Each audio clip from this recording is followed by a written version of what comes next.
Hello guys, welcome to my channel Netcash on Web Tech Zone. In this video tutorial we are going to learn how to change voice navigation language in your Google Maps. I'm going to show you my Android phone. So guys, let's start with the video. Before we starting, I request you if you like this video, hit the like button, subscribe my channel, and don't forget comments below. So guys, without time wasting, let's start with the video. Let's go on my mobile screen. So here I'm on my Android phone screen guys. So let me open Google Maps first. So this is my Google Map application, so I just let me open it. Okay, so here you can see your Google account icon, or you can say the profile icon.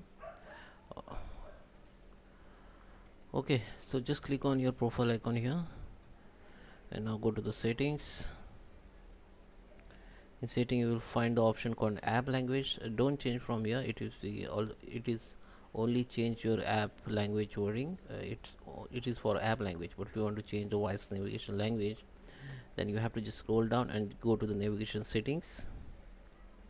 Under the navigation setting here you can see the default English voice, default voice selection. Just click on it, and default in my case I have English, but you can change with others. Okay, so there is lots of top language or normal general language here. You can just select it.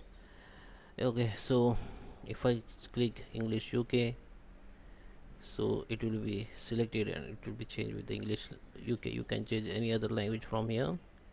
Okay, so I hope you like this video. Please subscribe me. Thank you for watching.